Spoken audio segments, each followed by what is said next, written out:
presented by Manscaped.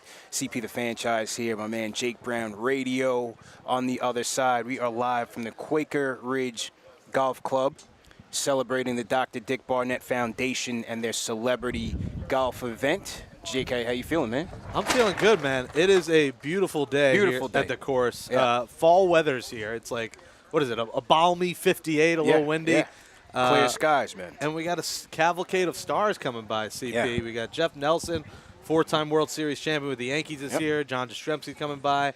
Allen Houston, John Stark. So I'm looking forward. And, of course, Dr. Barnett will be reading us his poetry as he does best. Dr. Barnett spitting bars. It's going to be a great day, and once again, we are here supporting the Dr. Dick Barnett Foundation, supporting the youth and their pursuits of higher education, supporting the youth in their pursuit of their dreams. So it's always a great occasion to come out and support the foundation, and I hope you guys do too. They are actually having a live auction as we speak. KnicksFanTV Dave is posting the link to the live auction in the chat right now. You could also find the link in the YouTube video description. So check it out. We got a lot of nice prizes, a lot of NBA memorabilia, autograph memorabilia for auction. And again, it's all going to a good cause. So please come out and support. Yeah, there's a lot of cool auction items. The food, I've already dove into a burger. How was the food? Listen, when you're as fat as me, CP, there's no time that's too early for a burger, a hot dog, and chicken. So the burger was thick with a couple C's at the end. Nice. And thick burgers do save lives. It was delicious. That's it, man. Absolutely. Now, and you're going to be going golfing after this. How's your golf game? Well, listen, I golfed for the first time Thursday last week. Wow. So I'm 30 years old. It took me till 30 to play 18 holes, and now I'm like addicted. I love golf, and I'm gonna play 9 because I'm going to another event tonight. But 9 holes, and I am not very good, but I do try my best. Hey, so it's all for the love of the game, man. All for the love of the game. So that's good stuff. Now, we have tomorrow night. The anticipation is over. The fan base has been waiting for a few months after a disappointing loss, a disappointing playoff loss to the Atlanta Hawks. The fan base is itching to get back and kick off the 2021-2022 season. Knicks are back. At the Garden. At the Garden. Let's go. Let's go. ESPN game, national TV. Put some respect on our name. How you feeling, man? How you feeling? Knicks went 4-0 in the preseason. Preseason champions. The preseason champions. Okay. The preseason champions. What are you feeling? What are your thoughts going into this season, man? What are you thinking about? The hype is real, CP. I'm ready. They're a 4 seed. They only got better. Tibbs is back. Kemba Walker lighting up the Garden. You start off against the Celtics and his old team at home. I think a lot more fans coming out now. Obviously, the 2,000 fans and then playoffs. Now more people vax could get in the building.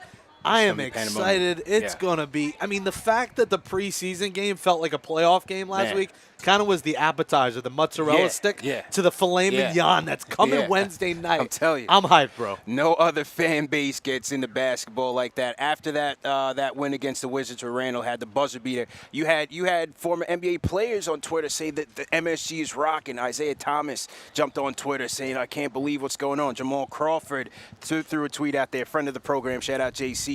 He said, I got to get to a Knick game this year, man. So I like him as our 16th man. If he wants to suit up, Jamal could still get buckets. Yeah, man. Shout out to JC, man. Always a gentleman and a solid Knick during his career. So, yeah, the excitement is definitely there. You could feel it. I've been feeling it since Summer League, man. You know, the excitement around our rookies, the excitement around free agency, the acquisitions, bringing back Derrick Rose, bringing back Burks, and you know, signing Fournier, signing Kemba. Well, what are you starting with Fournier and Kemba? How do you feel about those acquisitions and their impact on this team? So I think the Kemba move was the one that got the fans kind of hyped up. Fournier at first, great guest of the program of KnicksFanTV. Gave you guys, an hour of his time. It seems like he gets it. He gets New York. You saw him riding, first week of the Knicks, he was riding the subway like the common folk. That's right. Love a player that's living like the common folk. Taking the N train over to me in Astoria. Absolutely. So I like that. But Kemba was that move that you're like, I've seen him play at the Garden. I've seen him light up the Garden. I've seen that 6 overtime UConn game. He's been there. He's done that, and he's a New Yorker, and we love New Yorkers on our team. Of course. So that was the move that kind of got me over the top. And then seeing these young guys progress is nice. I don't know how much of them we'll see. We know Tibbs likes to keep it 8 to 10 guys, not go much past that. But seeing the young guys progress and just seeing Kemba healthy with Derrick Rose as a backup. I mean, 2015, we call this the NBA champion, New York Knicks. Yeah. They're a little older now, but I think they complement each other well. If one guy does go down, they do have the depth that I think could get them through. Now an 82, not a, what was it, 72 last year. 72 last year. And the way I look at it is yes, they're a bit longer in the tooth. D-Rose still has it. If you've been watching in this preseason, he still has it in the bag, shooting the ball quite efficiently, playmaking as well. And then, Kemba bringing what he brings to the game, a guy that can still take it into the hoop, can still kill you from the mid-range, can still operate out of the pick and roll. So for me, I'm looking at two guys that give you 48 quality minutes of point guard play, and that was sorely missed with this team. Sorely missed in terms of getting other guys involved, and I'm hoping with these two guys and on a full-time basis, I hope that they make things easier for Julius Randle, not just as shot creators and playmakers, but also getting Julius involved. Julius was very good operating in isolation last year. Don't get me wrong. 24, 10, and 7, nothing to sneeze at. He had a historic year for the Knicks. But I just feel like as the season grinds on and, knock on wood, you get into the playoffs and get a nice seed, I want to see him be able to get some more high percentage shots, some more shots in rhythm, and I'm hoping that, he can play off of those guys in a two-man game to get them going. Well, CP's got shot creators now with Kemba and Fournier, a couple of pieces that they were missing last year. That's only going to make him better because when he does get doubled, if he wants to play bully ball in the paint, he's going to have Kemba in one quarter. He's going to have Fournier in another quarter. He's going to have Quickly. He's going to have Rose. He's got guys who can knock down shots. R.J. Barrett has improved greatly from the three-point line, and we saw that progression last year, and it's something that he worked on a lot in the offseason as well. So if R.J. Barrett is also knocking down threes, the Knicks are a real problem, and the hype is real because it is real. This is really a good team, and it's beyond just on paper. The coach is going to get them there. He did that last year. They overachieved last year, and expectations this year are very clear. Get back to the playoffs. Yeah. And what is it? Win a round? Is that the expectation? Win the first round? For me, that's it, man. Win a round. Hopefully, we see the Hawks again. I want revenge. I want revenge against those Hawks, man. We're playing them on Christmas. They played on Christmas. I hear they're giving out Rogaine to the first 12,000 fans. Trae Young's balding chance. Rogaine giving out. I'm allowed to say that I'm bald. We're out for revenge. They brought Trae out during WWE SmackDown MSG, so the hype is there, man. The hype is there. We might have a little rivalry brewing, and NBA, there's not too many rivalries anymore, so hopefully we're getting there with the Hawks. But make it into the playoffs and hopefully win a round, I think would be a sign of good progress. But you spoke about Tom Thibodeau, Coach of the Year. He's been coaching this preseason like it's the regular season, trying to get these guys ready. And you also spoke about R.J. Barrett. I think R.J.'s third year is going to be very important for this team. Tibbs talked about the fact that they want to work R.J. as that two-way guy, and he's going to have a lot of tough defensive assignments on him. He's going to be guarding a lot of dogs. We got Jason Tatum, Jaylen Brown coming in and set the tone. So it's going to be a lot on R.J.'s plate. I do think the three-point shot is real. From what we saw in the second year, finished at around 40% from three, shot 49% from three in the preseason. Obviously, you don't expect that to carry over, but I do think at least from a catch-and-shoot standpoint, his three-point shot is legit. Yeah, and I think defensively the question a lot of people want to say is Kemba. Can he, guard elite point guards? Yeah. I think Tibbs will coach him up where he'll be okay. You worry a little bit about his health as well, but listen, you have guys who play multiple positions. Quickly can be a 1 or a 2. Barrett could be a 2 or a 3, sometimes a 4. You got McBride who could be a 1 or 2. Grimes could play the 2 or 3. They can mix and match with a lot of these guys that it's going to put them in good positions to knock down shots. So R.J. Barrett's that one guy. Can he be an all-star this year, CP? I'm too not. Soon? I think it may be too soon. I still need to see more fluidity in terms of his shot creation. He's been working on that. Worked on it in the Olympics. Worked on it in the offseason.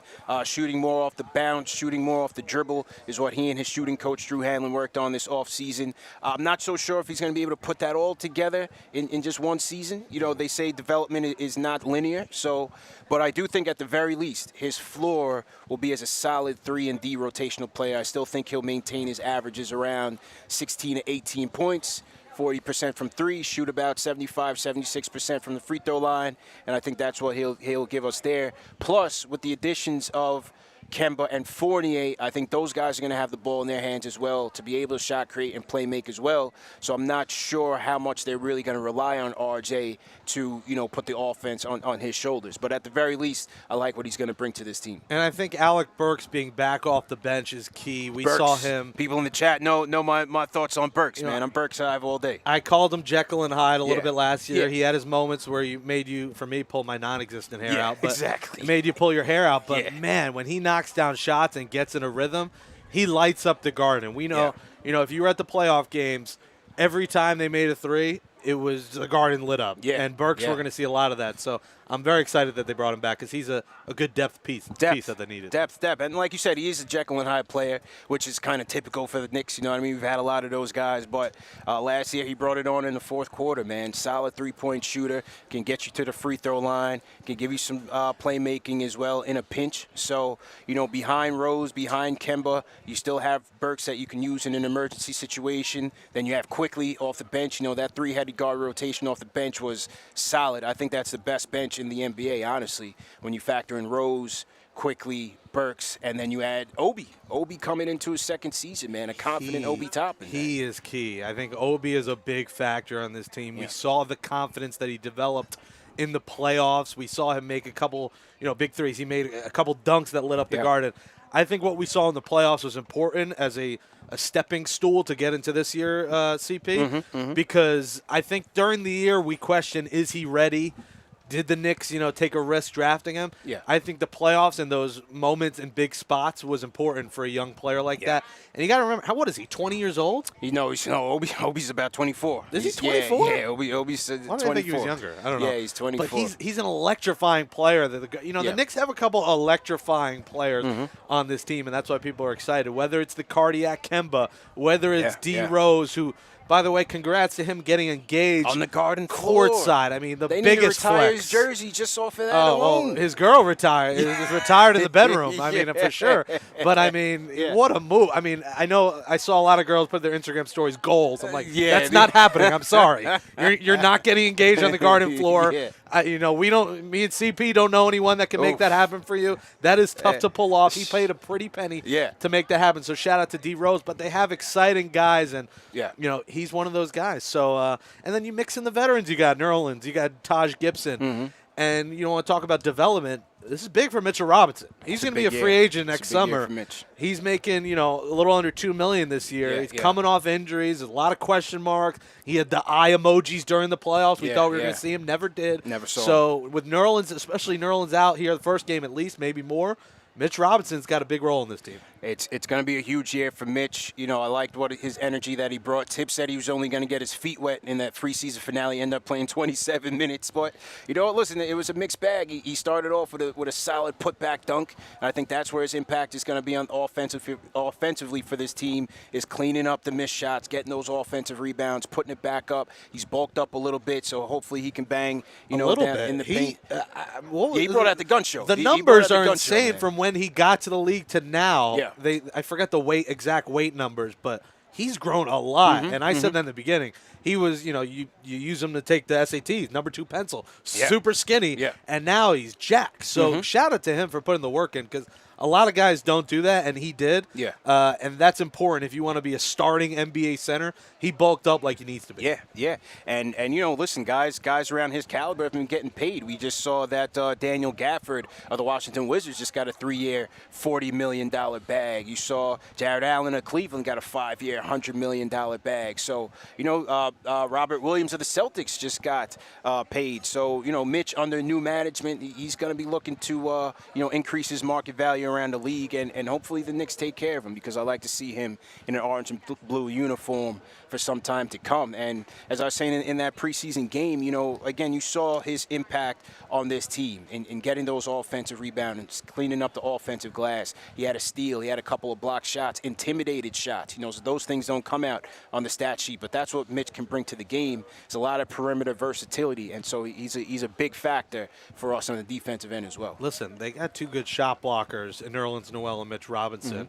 and it was something they missed in the playoffs. Clint Capella talked his talk, and he walked his walk. He did, man. He did. He walked it like he talked it, or talked it like he walked it. He did. And the Knicks got to have an answer for that, and Mitch has got to be that guy. Yeah. You bulked up. Now go block some shots. Go throw down some thunderous jams. We got to clap back. We saw Mitch in the offseason shooting threes. I don't think we're seeing – I'd like to see more of an offensive game from him, more than the dunks and the pick and rolls. Can he make a 10-footer from the elbow? Right. If he can do that, that's what's going to get him that paycheck, because he's got to do more than just dunk and play defense. Yeah. I'd like to see an offensive game. He's bulked up, so maybe he's got some post moves, some hook shots in his arsenal. A guy who had some shots in his arsenal. John Starks is walking by here. John Starks in the building. Yep.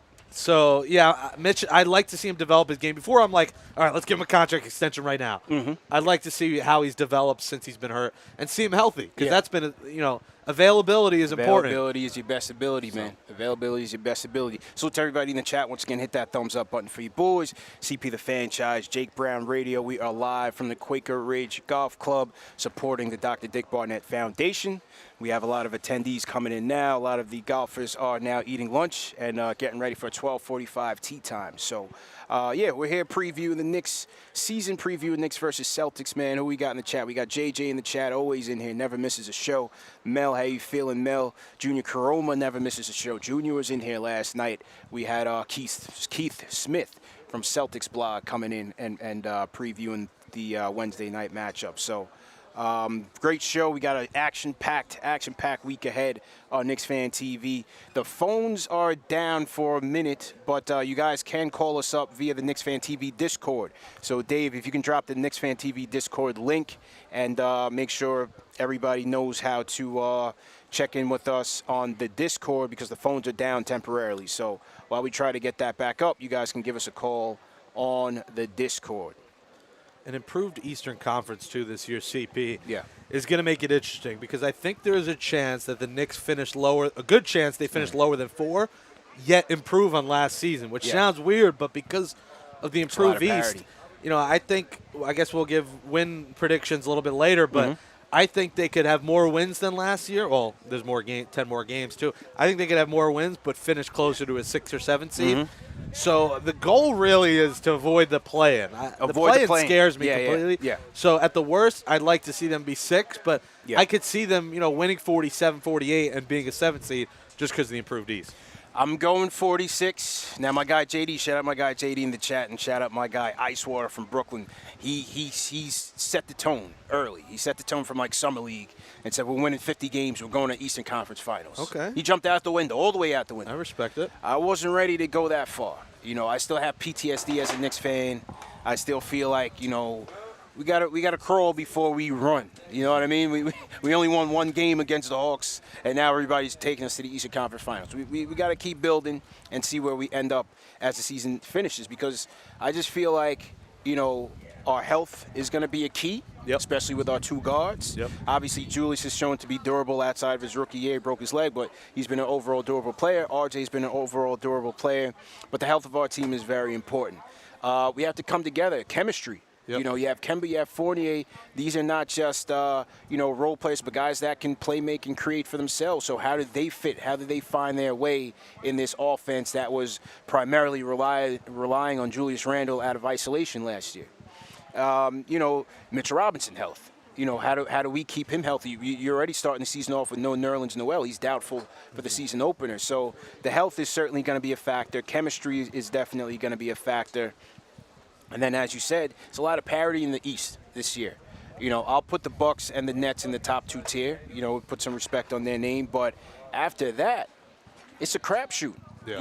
Ben Simmons looks like he's here with the Philly in spirit, but not physically. He seems like he's all over the place. So we don't know what's going to happen with Philly. You have the Hawks. Obviously, you got to put some respect on their name. Deep team, playoff experience. You have Heat. You got to always respect the Riley team. I thought they improved, and defensively, they're going to be there with the additions of Lowry and Tucker as well. So we have to see how they play. Celtics. I think Celtics are going to be right with us, neck and neck. They're running their team through Jaylen Brown and Jason Tatum. So it's going to be a lot of competition, man. A lot of competition in the East. So the Bulls are an improving team. They had a great offseason. The Pacers are in in the conversation. The Raptors. Got to respect the Pacers with Carlisle as a coach. Now Yep. they got a serious coach again. Yep. You know, obviously Sabonis, LeVert. You got to respect those guys. So I think the Pacers could make some noise too. I'm going to say 47 wins for the Knicks, 47 and 35. 47. Okay. I guess that puts them around the 6, maybe the 7. Again, I would love to be 6 and not have that play in. It was nice last year to have home court. Obviously, it didn't work out. Mm-hmm. But I think that's a factor, too, CP, is that the entire season, every arena, fans are back. So that could be a good thing. It could be a bad thing. Knicks have a pretty good mix of veterans and young guys. But I think for them it's good because the Garden rocking is always tough for opponents. Yeah. Those defense chants, it's real. And, we saw how it played a factor in the game the Knicks won. Game 1, we won't, people still have nightmares about that. Frank Ntilikina in the final possession.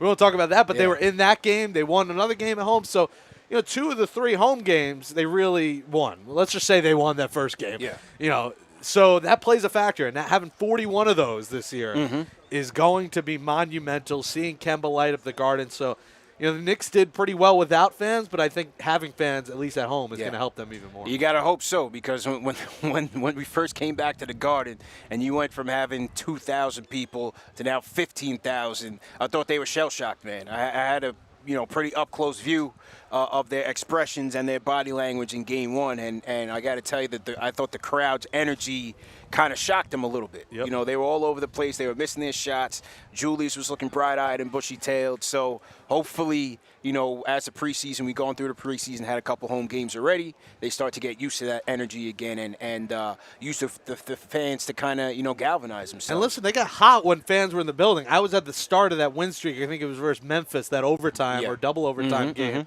And, it was only 1,800, 2,000 people, but they got hot once fans started entering the building. So if 2,000 could pump them up, 16,000 plus is going to do it, as we saw in the playoffs. So it definitely plays a factor. You saw it. That win streak is what catapulted them to become the 4 seed and have home court.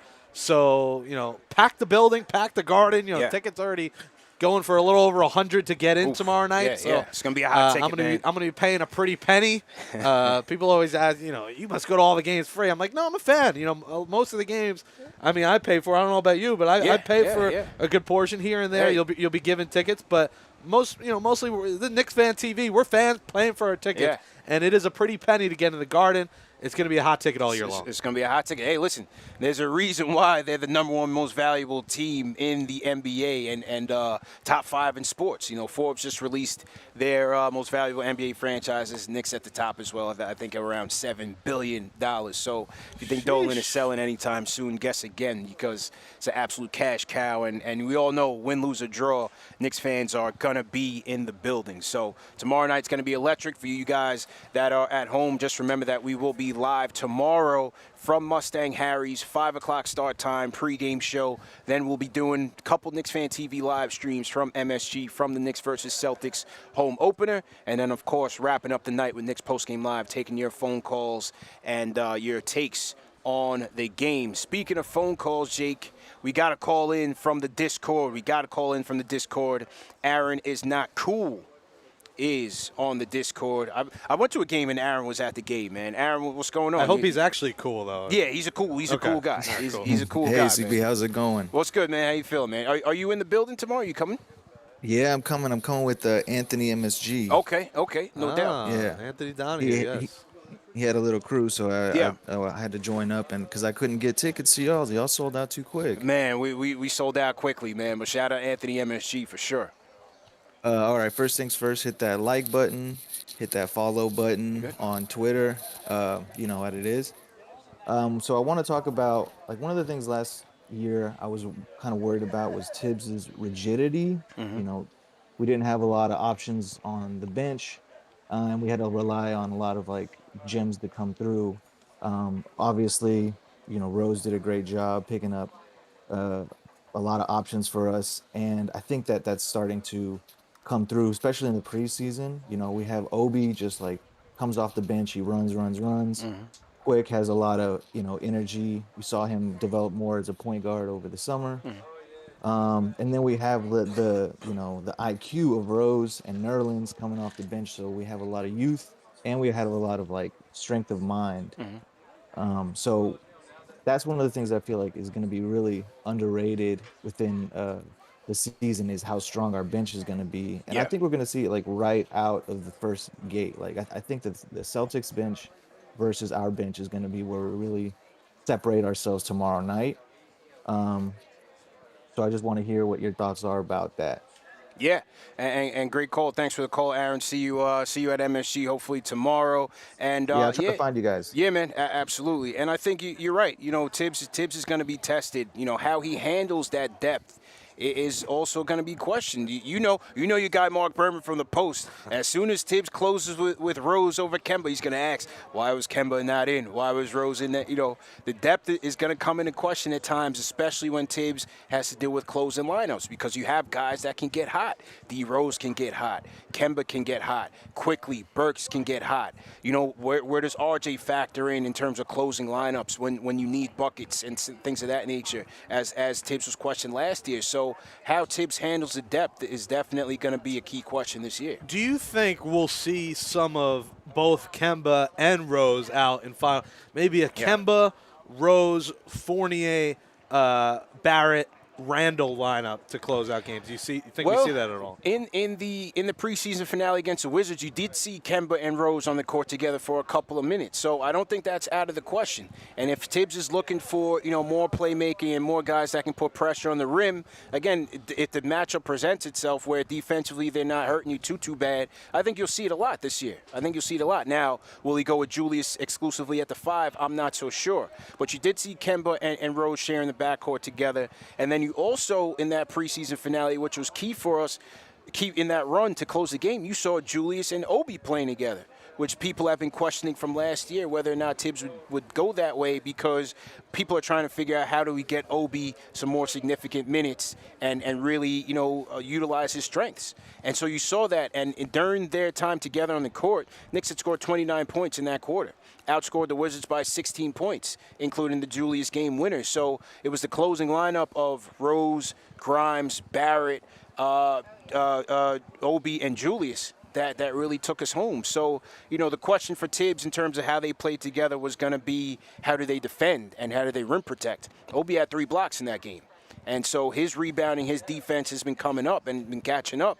So you could see that as well. You could see a small ball lineup of Obi and Julius more often this year. Yeah, I think it's going to depend on matchup, CP. When you're facing a guy like Capella, you're probably going to have Noel or Robinson in there. But the dynamic of do we want our rim protector out like a Noel or Robinson, or do we want as many shooters as possible? Obi could shoot the 3. Yeah. Rando could shoot the 3. Barrett, Fournier, Kemba. So that's going to be an interesting dynamic going up against some of these big centers, too, in the East. Yeah. I feel like he's going to have a Mitch out there to rim protect, but – if you're down 10 with 4 minutes to play, you need your shooters out there. Yeah. And in those situations, we're going to maybe see Obi get some significant minutes. So this is a big second year for Obi Toppin, where, I don't know if he's most improved player, but he could be in the conversation on the Knicks for most improved player from what he did last year this year. Yeah, and he was mine. We did our season award predictions last night. Obi was my pick. I'm going to ask you for yours in a second. Well, you mentioned closing lineup potentials. We did do a closing lineup show as well. It was a hit with the fans. If you're the coach and you're closing in the lineup, where are you going off the rip? Just off the top, freestyle. Who's your 5 to close a game? My 5, I love having Kemba and Rose out there just because, one, Kemba can shoot the 3. Rose can attack the rack. We saw Rose down the stretch make big buckets. So I want both those veterans out there in tight games down the stretch. So I'm going to say Kemba. I'm going to say Rose. I'm going to say Fournier, Barrett, Randall is my final 5 at times. Maybe you replace Fournier, but I want those shooters out there, at least 4 of those guys who can make 3 balls. So right now, because he's earned it, I'm gonna go D Rose to close. I just think he's ready to go. He's got the chemistry locked in with a lot of these guys. He's the MVP. He's been in big game situations. Not to take anything away from Kemba, because I think he can also excel in that light. But I'm gonna go with Rose. I'm gonna go with I'm gonna get RJ in there. I think RJ, you're gonna need his defense. So I'm gonna go with RJ at the 2, at the 3. I'm going with Alec Burks. No, I'm going Burks at 2. I'm going RJ at 3, but I'm throwing Burks in there because I need Mr. Fourth Quarter in there. Okay. He's been clutch for us last year. He's a bucket getter, and so I'm going to go with Burks there. And then I'm going to go Randall. Obviously, he's your staple. He's your mainstay at the 4. And then I'll go Mitch at the 5. I still need some defense, some rim protection, some rebounding, some offensive rebounding. I'm going Block Nest Monster at the 5. And so, that's so that's Burks my 5, over man. Fournier is your surprising move there.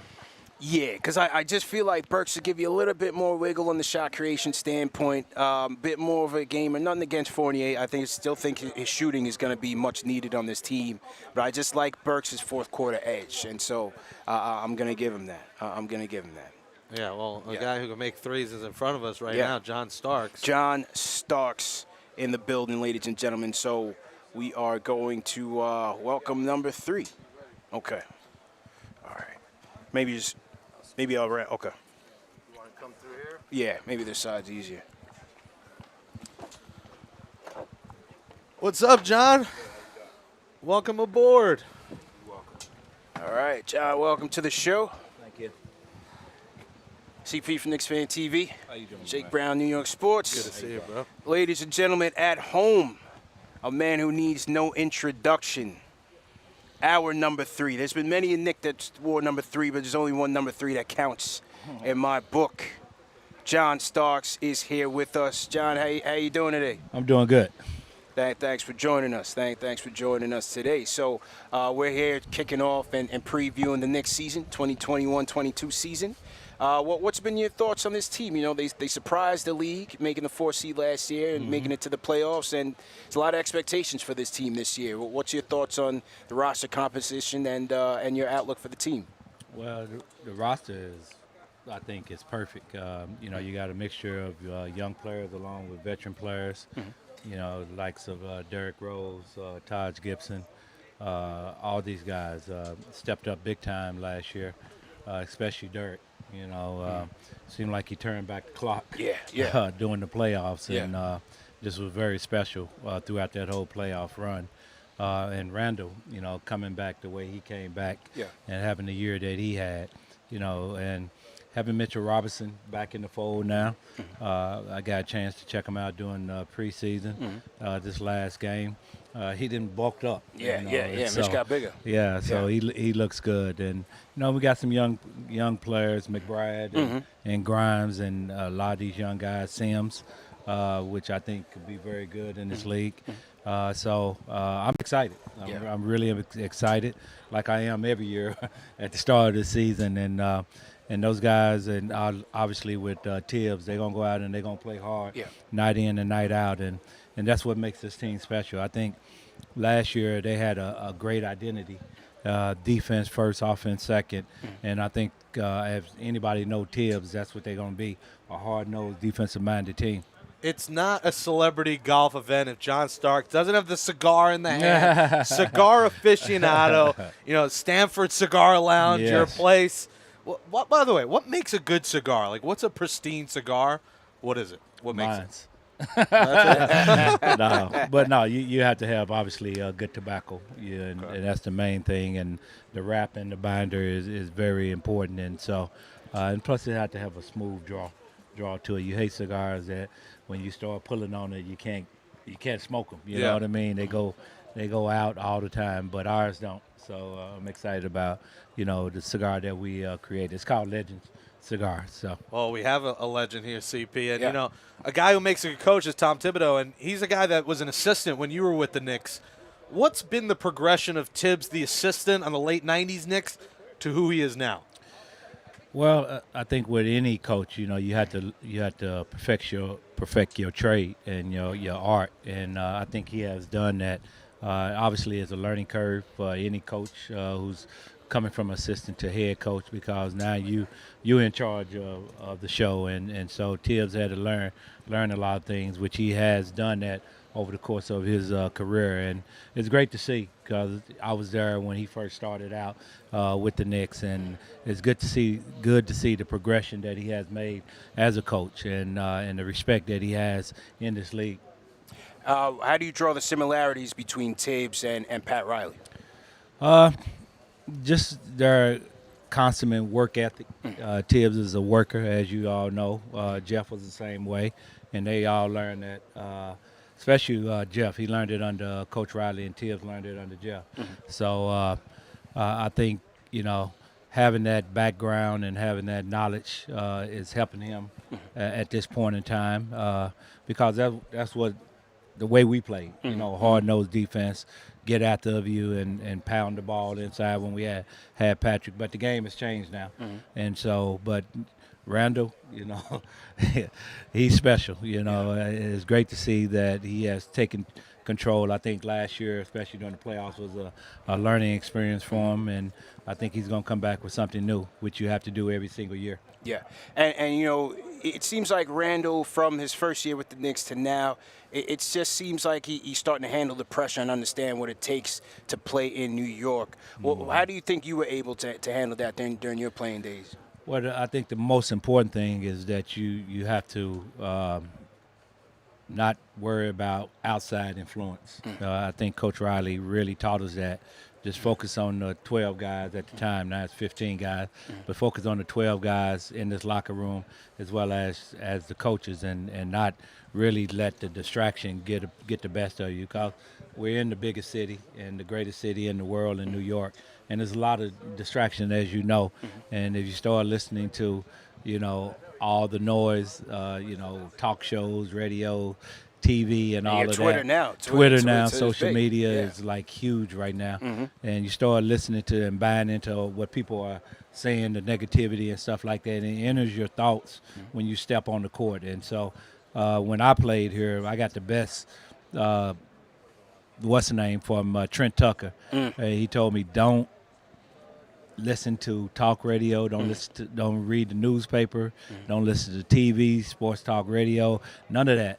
Just focus on what you do out there on the court, and that served me well while I was here. I never ever listened to sport talk radio, which are great shows. Yeah. Don't get me wrong, but it can be detrimental to players that really buy into all of that, and so and it served me well while I was here. So that's why I was able to be successful. Okay, you never listen to Mike Francesa, Mike and the Mad Never Dog. Mike. I play golf with Mike, but I don't listen to. How's his golf game? I gotta Golf know. game is pretty decent. Is He got he a good? decent. Yeah, he got a decent game. He got a decent He's got game. a lot of time to golf now, retired. He talks you to every shot. I said earlier, John, a guy that Knicks fans, I think the move that got Knicks fans excited was Kemba Walker. Yeah. We saw what he did at UConn here. We've seen what he does at the NBA at the Garden.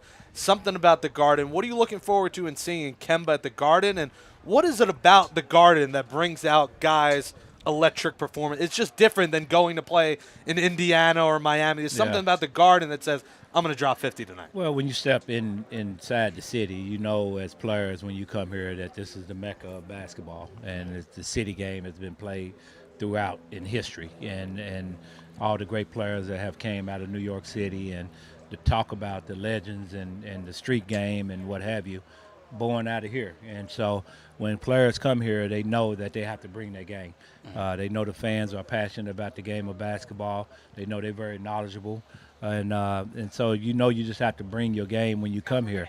With Kemba, I think the main thing with him, you're not worried about his play. You would just worry about him staying healthy. That's the main thing with him. I'm not worried about what he's going to do out there on the court because I know he's going to put on the show when he's out there and he's healthy. So that's the main thing with him. Yeah. How would you describe? You said that Game 7 against the Pacers at the Garden was, one of the best wins you experienced. How would you describe that electricity in MSG and the fans' reaction to you guys clinching and going to the finals? It was bananas, man, during that time, and not just us, but the Rangers was having the success that they was having during the playoffs, and it was very special. It felt like that last year during the playoffs. Right, yeah. It really did. It felt like that. The city was on fire, excited about what the team has accomplished last year, and and that playoff win against Atlanta was very special. It was just, you just can feel it. You feel chills going through your body, and the excitement that was in that arena, and we want to continue that this year. Well, when you launched on Jordan and Grant with the dunk, does it surprise you that to this day the fans still cherish that moment? You know, when you're in the middle of the battle and you know, you just want to focus on winning the game, does it surprise you that so many years later it's been etched in the brains of this fan base? Yeah, well, this is New York. This is New York, and they remember special plays like that. And I was very fortunate enough to be the one that completed that particular play against arguably the best player that ever played at this level, and Michael Jordan. And so, and Horace Grant. Let me not forget Horace Grant. He got the brunt of it. Yeah. But no, I didn't think nothing about it. It's just another play to me. I tell this story all the time. You know, I didn't dunked on a lot of guys throughout my career, so that was just another play that had to happen. It wasn't until I came back and started working for the Knicks when I knew that play was very special in New York fans' minds. And so, and for this day, somebody asked me, since 2004, since I started working with the Knicks, every single day somebody asked me about that play. So that's when I know it's special. And you can think about all the moments in either football with Tyree with the catch and Derek Jeter with the plays. Man, you can just think about so many guys. And those memories, those moments are epic moments because of it's New York and sports is the thing. And so, but I tell people if that play happened in Chicago, it's just another play. But since it happened in Madison Square Garden, it became very, very special play. When you win in New York, there's nothing better than that. What's your win prediction? What's your win? Do you have a win total for the Knicks this year? Last year, I said between 40 and 50, and I think they exceeded that. So I'm going 45, between 45 and 55. Yeah, I said 55. 46. Yeah. Oh, 55 is high. John Starks is going 50. You got to put it up there. ladies. You got to put it up there. You got to have a goal to reach for. All right, a 50-piece nugget. I'll take it. 50 and 32. I'm in. Sign me up. Absolutely, man. Absolutely. You know, one of the signatures of the 90s Knicks was a physicality, especially as a kid. We'd always see the battles with MJ and the Bulls and the Pacers and the Heat. But it seems like that attitude almost started on the practice facility, because when we had the X-Man on the show, he told us about the brawl that him and Mason got into. And when Charlie Ward came on the show, he told us about how he and Monty Williams had to run the gauntlet in practice and really, you know, show their toughness. And Oakley caught him across the nose. I mean, what were some of your favorite war stories from practice that you could remember? Man, it's probably the first practice when X first got here. And, you know, him and Oak had like a little tiff the year before, I think, or something like that. And so we didn't know what that was going to turn out to be, you know what I mean? And Mace was trying to prove himself. And so that first practice, all you hear is like Brahma bulls going at each other. And all you hear is like bodies, bam, bam, bam, and hit and rouse somebody. Go up in there. I'm like, I'm not going up in there today. And so, what's up? What's up, Wes? We got Wes Matthews Sr. in the building. I'm not going up in the day. I'm gonna let them get that out their system. You know what I mean? Because they had something that they had to get out their system, and all of a sudden, Oak and X locked up, and they stared at each other, and it was over with. After that, you know what I mean? They became obviously good friends and what have you, and you know, and so.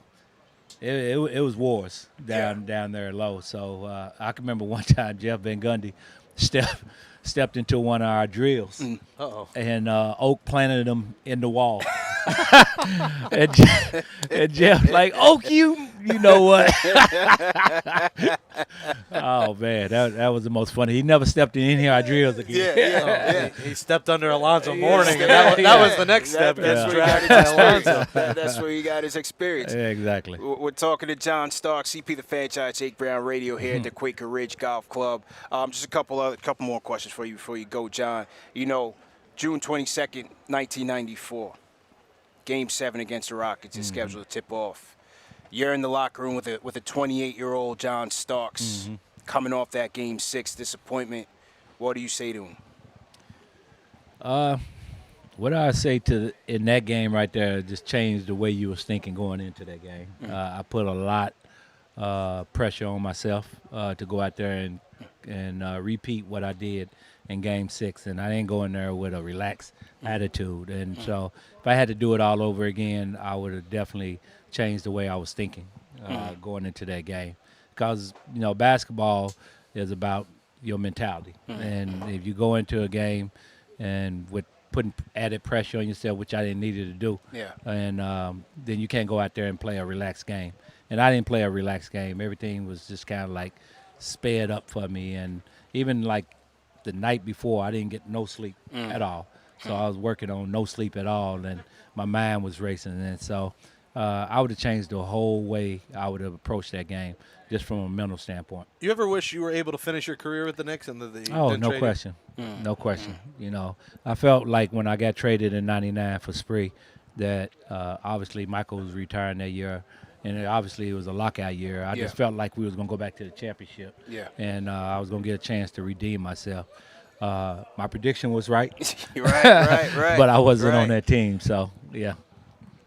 Unfortunately, but you're still a beloved hero, beloved figure amongst this Knicks fan base. You know, for the youth that never saw you play, how do you want to be remembered? What is the legacy of John Starks? Well, just a guy that went out there and gave it his all and never took a playoff. And that was just the way I was taught to play the game, is play hard to the final buzzer. And that's the way I wanted to be remembered. You know, I was undersized, playing my position, and so I had to fight and scratch for everything I got, and to help this organization, you know, get back on top, in which I was able to do that along with my teammates. And so I just want to be remembered as a hard-nosed individual. Who is today's John Starks? Do you have a player comparison in today's game to you?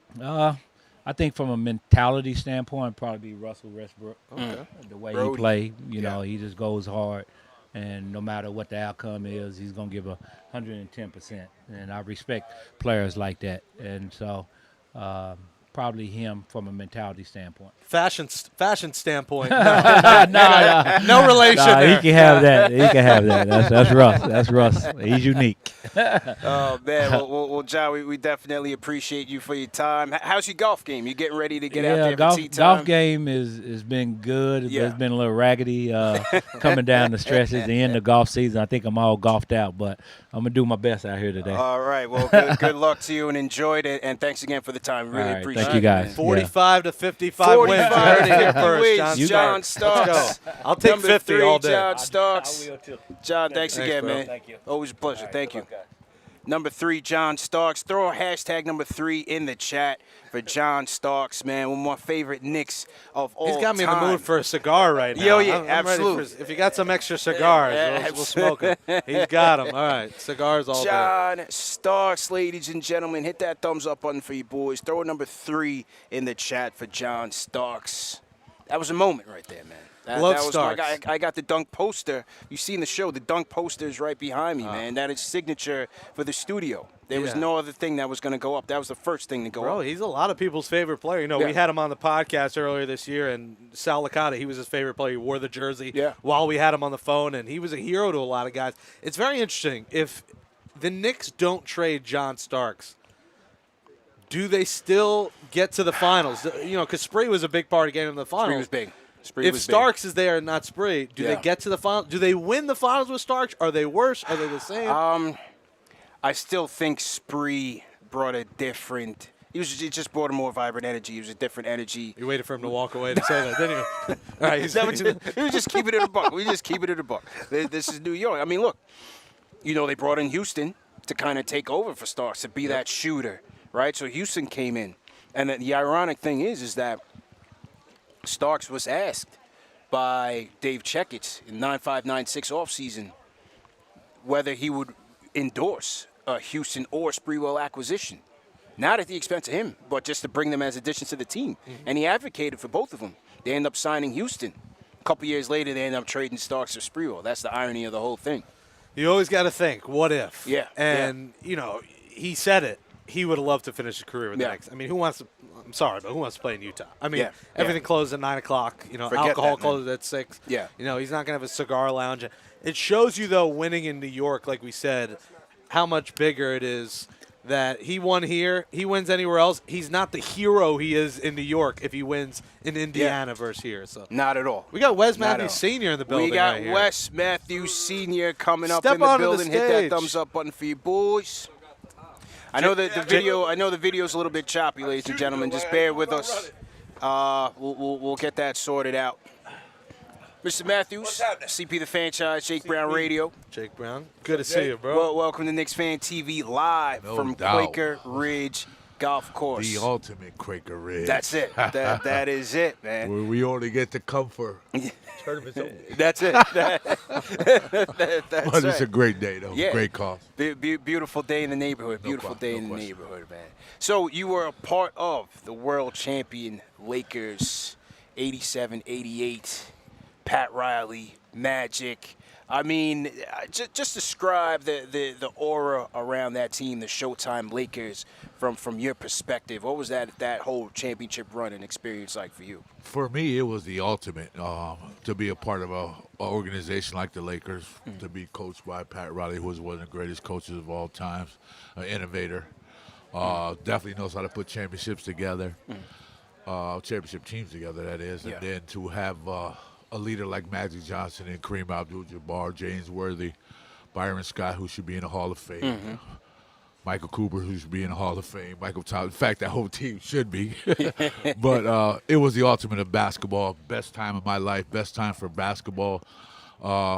Didn't realize it until after I actually got out of the league, till I realized that I was in one of the best series of all time in the Lakers and the Celtics series. Celtics, yeah, You know, yeah, I'm starting yeah. to realize, like, wow, I was in that in the Yeah. middle of So one of the you best- don't really realize it when you're in the middle of the battle. You definitely don't realize it, but Yeah. you know you have a job to do. You have to compete. Yeah. And when you're going against Larry Bird, you know you better bring your best, or even the Celtics for that matter. Then we had a chance to go ahead and do something that nobody's ever done and win it back to back, and by beating Detroit. So basketball then was by far the best thing on the planet. Who was the toughest player you went up against?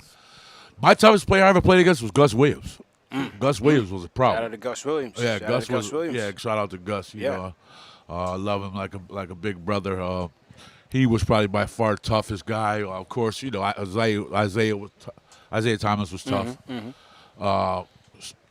Quiet as kept, Mark Jackson was a problem because you know he was Couple New York deceptive. guys, couple Yeah, he New was York guys. deceptive, and you know he Yeah. could do his thing, and then at the same time he can get his own bucket. So, you know, basketball. Then you know we all had to have that skill to be able to score, but we also had to be able to run our organization. Now we had the X-Man on the show a couple months back, and he used to tell us all these tales about Larry Bird being the biggest trash talker in the game. Do you remember anything that Bird would say to you, especially during those matchups, those Lakers-Celtics matchups? Oh, no question, man. Like if you watch the 30 for 30 when he told everybody in the building that don't worry about what the play is. You know, I'm going to get it. I'm going to go inside, pop to the corner, and I'm going to let it go. And that's exactly what he did. So if you can talk it and you can back it up, you can talk all day long. But he's right up there with Michael Jordan. Michael Jordan talks a lot of trash, too. Well, Rashawn McLeod, and it was refuted later on by Jerry Stackhouse, told me that Michael Jordan sang Anita Baker's Giving You the Best That I Got when crossing over defenders. Did you ever see Michael Jordan sing while schooling someone on the court? I never saw that, but I saw him get awfully frustrated one day. We were in practice, and because, of course, I played with Mike in '85, his rookie year, before he got hurt. We were in practice, and Quentin Daly elbowed him twice. And he just got pissed off, and the practice was over. After that, he went to talking, and every time down, just give me the ball. So I just gave him the ball. Got out the way, gave him the ball, got out the way. And he dunked on the whole entire front line. And then he called practice, going home. We were only 30 minutes in. Did you know that rookie year that MJ was going to be, the GOAT? Could you see those signs early on? Or I saw it early. I saw it even in college, because when I played for the Atlanta Hawks, the ACC tournament was always in the Omni. So North Carolina would always come, and we always had a decent rapport. We always used to speak and talk basketball. And when I finally got to play with him over in Chicago, it was just amazing that we finally got to hook up, and we're finally going to be in the backcourt together. But, I knew it then he was going to be a tough player. GOAT, I don't know, because it's still Kareem Abdul-Jabbar.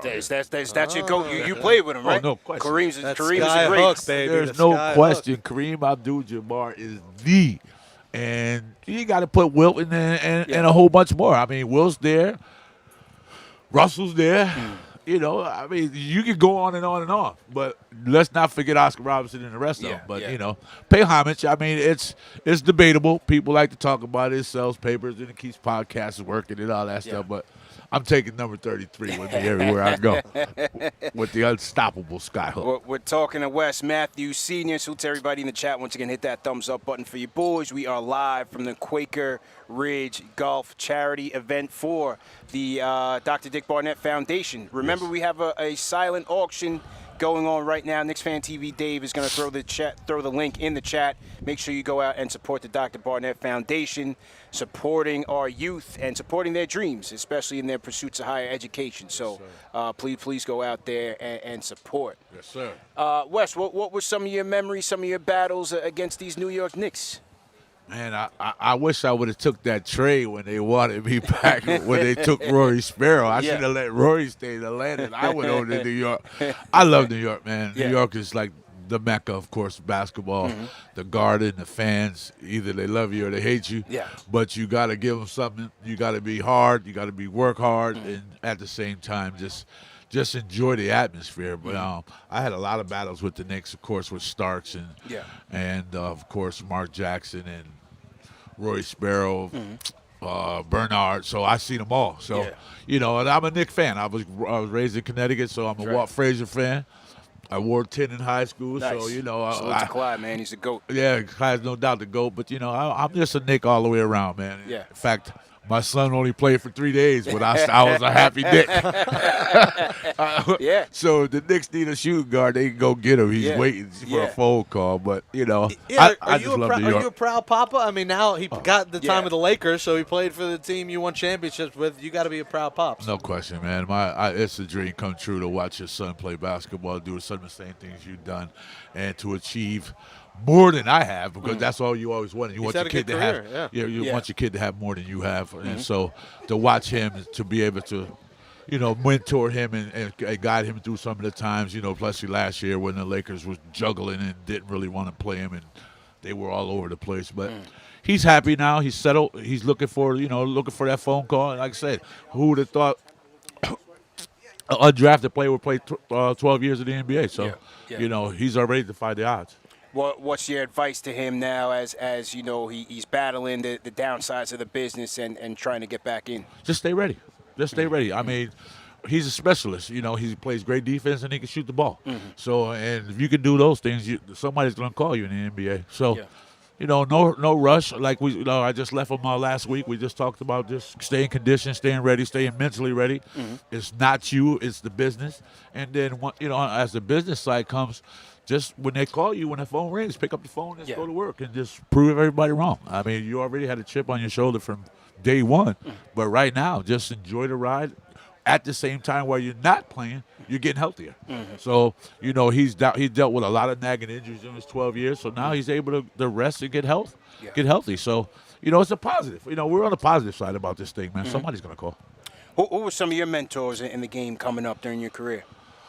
My mentor I had was Kareem, man. Kareem was like my big brother, man, my father, so to speak. We sit there every day, we talk every day. He advised me about certain stuff. Told me about nutrition and health. And another one was John Williamson. Rest in peace. John was another one of my mentors out of Connecticut.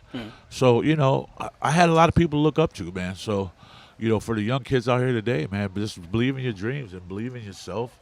Don't worry about peer pressure or anything that's out there. Just God's giving you the ability, tap into your ability or whatever it may be. Baseball, basketball, football, doctor, lawyer, whatever it may be.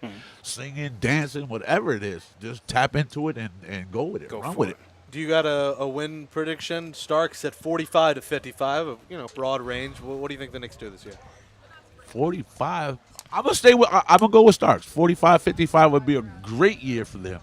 After, just don't have a brain fart and don't make it like you did last year, because everybody's expectations is super high right now. Through the roof. I mean, Through the roof. You took us to the promised land. Now let's eat. Yeah. You know what I mean? So, get the Knicks fans what they want, man. I mean, you got a lot of people supporting you. You have the whole state of New York that loves the Knicks. We're pretty much America's team as far as, I'm concerned. So just with Randall and Tibbs and all of what they're doing, and my man, of course, Derrick Rose, do what he's doing and how he's come back, man. Rose looks great. Just great. go for the ride, man. Just enjoy the ride, man, and play every day and take every day, like it's your last.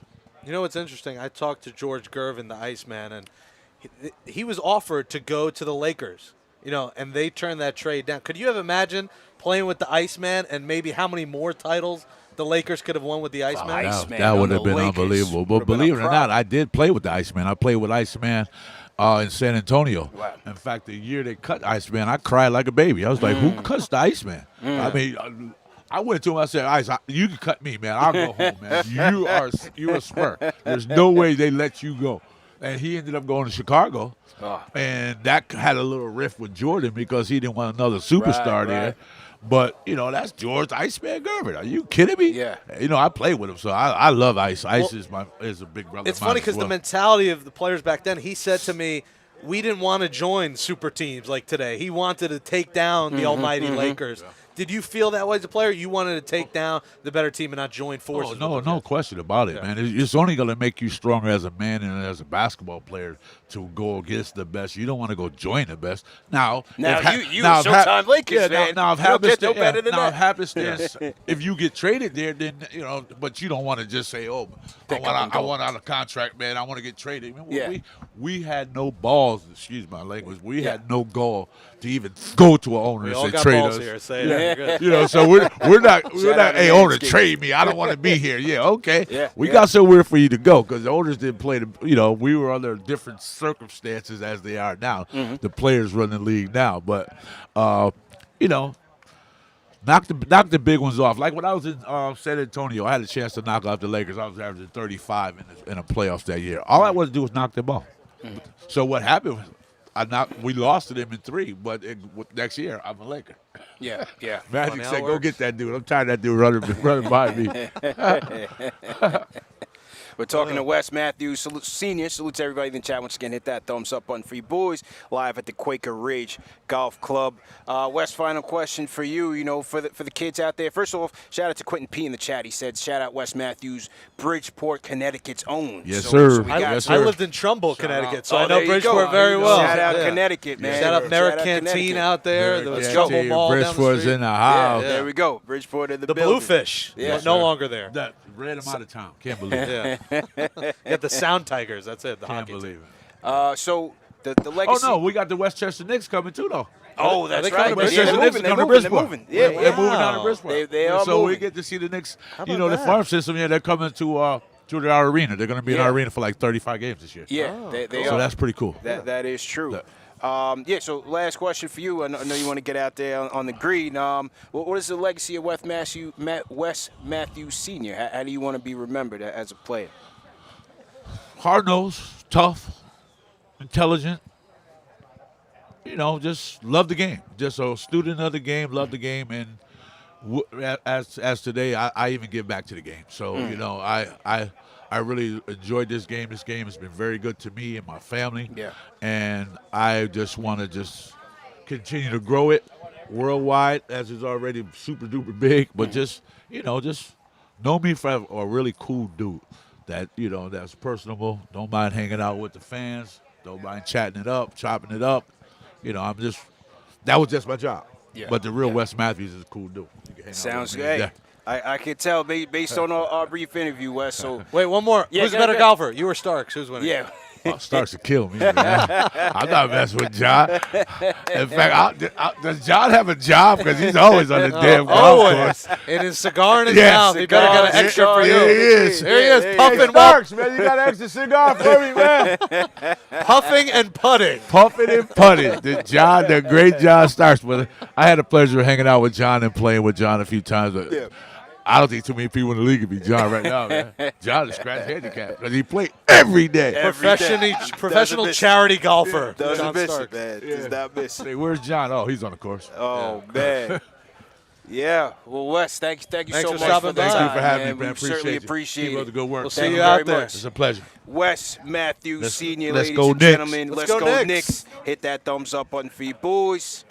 Bridgeport's own. Thanks, If you're Wes. from CT, if you're from Connecticut, throw 203. CT Put your in the 203s chat. in the air. Yeah. 203. I still got the 203 number. Throw a CT in the chat if you guys are repping Connecticut. I know the video feed's been kind of choppy, man. You know, we're at the mercy of the outside elements, man. We got a connection, Ethernet connection here, but we do have some breaking news though. Yeah, Not Knicks related, but Ben Simmons was thrown out of practice today by Doc Rivers, and has been suspended for the first game of the season. Oh man! So the drama with Ben the Simmons drama continues, man. The drama continues, man. What Doc threw him out. What Ben Simmons thrown out of practice today. Thrown out of practice, 1-game suspension today. Yep, today. Crazy. Yeah, that was Starks looking for the intel. You had to give Starks. I'll be the intel, Starks man. Woj for the day. Yeah, That's yeah. fine. According to We Woj, had to Woj bomb this thing for Starks, man. You've seen that happen a mile away, man. Yeah, yesterday's performance was he should be embarrassed for himself. To me, I think he's doing himself a disservice by what he's doing because he should be doing his best to up his trade value, get more teams involved, get more teams interested, have more teams see that he's more than just ground and pound to the paint, and that he has some more versatility to his game. He should be he should be showing off what he worked on in the offseason. Offseason, you saw him shooting some jumpers. Embiid was even asked during the Sixers media. He's like, "What do you want to see from Ben Simmons?" He's like, "Hey, everything you see in those workout videos, that would help." So to me, he's doing himself a disservice. Doc said, "I just thought he was a distraction today. He didn't want to do what everyone else is doing. He's on a lonely island with Andy Samberg out there. He's doing his own thing, and that's not a team player. I'm just here so I don't get fined." He's a reality show. Who's he dating? Kendall Jenner? I think so. One of those. I can't keep one up. of those reality stars. I can't keep up, man. But it's foolish what he's doing. I think he's doing himself a disservice. I can't see how many teams are knocking on his door with the attitude he's displaying. To me, it would have helped him if he would just went in there, played hard, and showed off his market value. They got to trade him. I mean, you got to just take the loss. Honestly, it's a win if you get rid of his contract. Yeah. At this point, you just got to take your L and hopefully you get some draft picks and maybe a player, but he's got to go. Enough. Listen, you know what I say? Whether it's the Nets or it's the Sixers, burn, baby, burn, because that's another notch up for the New York Knicks, because we are unified 1 through 15, coach, front office, everything. Yeah, we are locked Kyrie in. and Ben Simmons are going to form their own squad. Get them up out of the here. Flat Earth All-Star squad. The Flat Earth All-Stars. Salute to everybody in the chat. Once again, hit that thumbs up button for you boys. CP Jake Brown of the New York Post podcast in the building. Quaker Ridge Golf Club, man. We are live and direct. They're getting ready. You're going to get ready.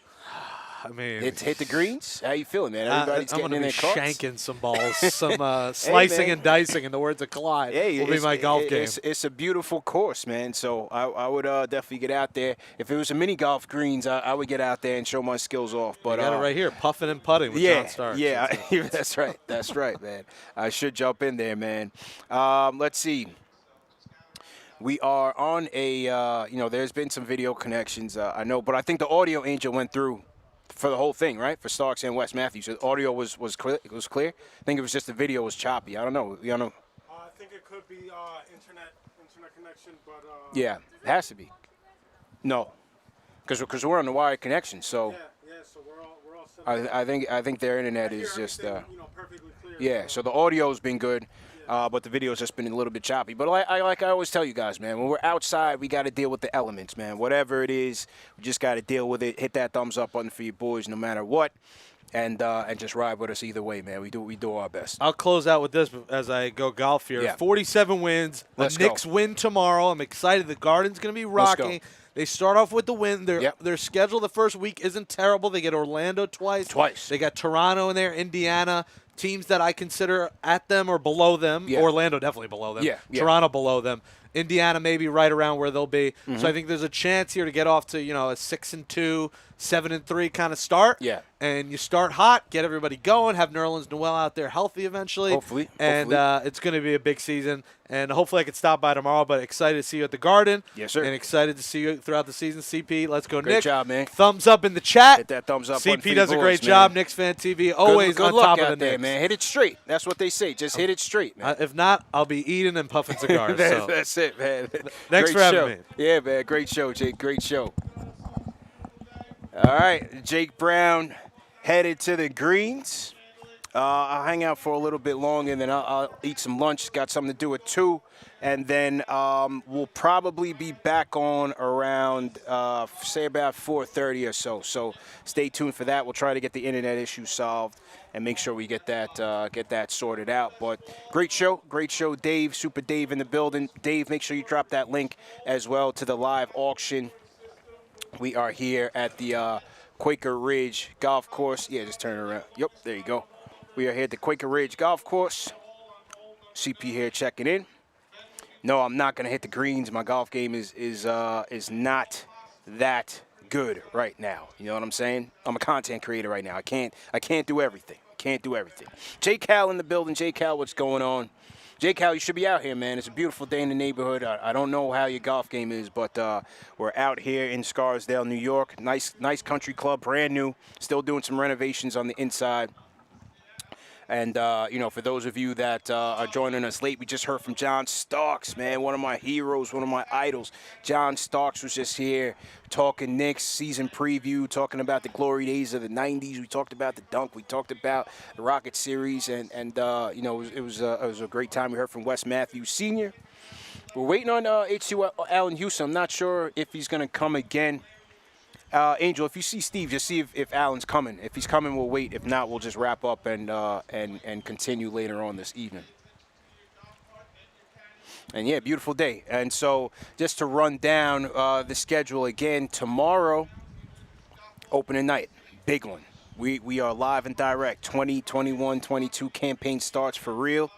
We're going to kick it off 4 o'clock on SNY. I'll be with Ian Begley and the putback, Chris Williamson, as well. I'll drop the link in the community section and all my social media channels. Let you guys know how to find us. We need everybody there at 4 o'clock. Then 5 o'clock, tune back into KnicksFanTV. We'll be live from Mustang Harry's, the pregame show. CP, JD Sports Talk. Ian Begley will be joining us. We'll have a couple other special guests joining us and giving us their thoughts on the Knicks season and the Knicks home opener as well. So we're going to be looking forward to that. We'll be at Mustang Harry's. So we'll do the show from there. And then we'll do the pregame from inside MSG. Just give you guys a feel for the vibe, for the energy. We'll do the halftime show from MSG as well. And then KnicksFanTV After Dark. Win or lose, we will be live as soon as the game is over. Walking out of MSG. Hopefully we'll have good service. If they win, might not be so great. If they lose, we should be good to go. And just getting your takes on all of it. And then after that, Knicks post-game live presented by Manscaped. CK2K and Ashley Moss will kick us off, and then myself and JD will jump in as soon as we get to our respective destinations. So that's the rundown for Wednesday. I'm looking forward to it. No sleep. It is what it is. The grind don't stop. CP the franchise in the building. Who else we got in the chat, man? Who else we got in the chat? J Cal says CP seems more of a Call of Duty star. You know, J Cal, I've retired from Call of Duty, man. I haven't been on my Call of Duty game in a long time. I've kind of retired. You know, I went from Call of Duty, man, and my nephews were over one day, and I tried Fortnite, and man, I was just getting scraped. I was getting scraped all over the place. Just my Fortnite game was just absolutely atrocious, and it was at that point when I said, you know what, I think I need to transition fully and just pass off the baton to the youth, because that Fortnite stuff, I just couldn't get with it, man. But I'll probably jump back on Call of Duty one of these days, you know. Probably do that. Who else we got in the chat here? My guy Rome, Data Takeover in the building. Rome, how you feeling? The Fisher's in the chat. Fisher's in the chat has been talking this Ben Simmons stuff all month since the rumors came about. I'm sorry, man. I'm just not with it. I'm not a fan. I'm not a fan of his attitude. And listen, it's a business. It's a tough business. I advocate for the players to fight for their rights. And, but this situation, I just don't see how he's helping himself. I don't see how he's helping himself. I'm not absolving the Sixers from their situation, but Simmons isn't the guy, both mentally and physically, from a game standpoint, is a guy that I want near this team. This Knicks team is cohesive. We have a cohesive locker room, cohesive unit. And while he's a talent and would certainly, upgrade us in certain respects, I'd rather, stay the course with what we have. Who else? We got Blood of the Panda in the chat. He's hashtag Obi Avengers. I know he's looking forward to a big season from Obi Toppin. He was my pick for most improved player. Angel, any word? They all went out to hit the Okay. field, so they'll be back after the. All right. All right, so we'll probably wrap. If H2O comes back, if H2O gets here, because I haven't seen him here, we'll always go back live. So we're going to be here till about 4:30, 5 o'clock anyway. So if Alan comes back, we will jump back in here live, and we'll just throw the bat signal out here for you guys. Let me shout out to more people in the chats. Will from LI in the building. Will, what's going on? Will be here with us tomorrow during the game. Shout out to Will. Shout out to John Talento in the chat. Never misses a show. William Luca Jr., how you feeling, man? Appreciate that. Yeah, man. This is the road attire. CP the franchise road attire. You know what I'm saying? Versatile. You guys always see me in the Knicks gear, KnicksFanTV gear, but we like to sharpen it up a little bit. We are on the road. Shout out to Kai Events, KIW Events. Shout out to KIW Events. How you feeling? Larry McReynolds says CP Waves looking tight. Yeah, man, like I said, I wear hats all the time, but, sometimes I just got to let the spinners roll, man. Just let the waves flow, man. We're surfing over here, man. Gotta let the youngins know, man. It's playtime is over. Jeffrey Falto says, CP, you need a shift at FAN. I could listen all day while delivering mail out here. So Jeffrey's he's on the grind. If you guys are at work right now, type in #grind in the chat, man. Salute to you guys, man. We like doing the show during this time because it's always kind of lunchtime for a lot of people. So, whether you guys are out there in the delivery trucks, in the Ubers, at work, in the office, wherever you guys are at, man, hopefully this was a good show for you. We heard from John Starks. We heard from Wes Matthews Sr. Me and Jake did our Knicks versus Celtics preview, Knicks season preview. That was good as well. So, yeah, man, shout out to everybody on the grind. Shout out my guy Shells Heavy up there in Niagara Falls at the barbershop holding it down. Shells, always appreciate your support, man. You've been a day one supporter. Always appreciate you, man. Always appreciate you. We have, I'm just trying to read these, here. A little glare. Shout out my guy from Poland. He says, regards from Poland, finally regular hour show. Yeah, that's also the benefit of the daytime shows. Our international viewers, very important to us. We want to keep them connected to the team, bring them closer to the team. And so whenever you guys are able to join us live, that's always a good look as well. So shout out to our international viewers. Who we got on the grind, man? We got Ralph Hernandez. Shells is at the barbershop doing his thing. Buffalo Bills. Shells, what happened to the Bills last night? Tennessee came in and came back and won. What happened to the Bills? Shells, talk to me, man. Corey Mitchell, he's on the grind. Shout out, Corey. Lash, what's good, Lash? How you feeling? Lash, are you in Dallas or are you in the A, man? What's going on, man? That's my family right there. Terrence Platt, what's good? Jonathan Felipe, how you feeling, Jonathan? Will's on the grind. Let's go. Eric Beats. Eric is going with us to the home opener. Let's go. Eric is on the grind. Salute to Eric. Who we got? Louis C. What's going on? Yeah, man, we are here live and direct. Definitely appreciate everybody for tuning in with us. As I said, Wednesday's a jam-packed day. You can start looking out for the show links starting tonight. We'll put those out. Make sure you set your reminders so you don't forget. Who else we got on the grind, man? Who else? Big one on the 3rd. How you feeling? We got New York throwing the 50 burger in the building. Luke, how you feeling? Salute to Luke. We got Sweden in the house. Dwayne A. Sweden in the house. J-Cal, what time are you going live, J-Cal? I know you usually do your live shows this week in startups. Make sure you guys check that out. One of the top podcasts in the world. Make sure you check that out, man. Jason Calcanis, This Week in Startups podcast. Excellent podcast for entrepreneurs, aspiring entrepreneurs, startup entrepreneurs, CEOs, or, people that just have an affinity for business and the comings and goings, the current events of business and the technology world, man. I love that podcast, and definitely J-Cal keeps me in the loop. Will Latimer, what's good? Will Latimer's in here, never misses a show.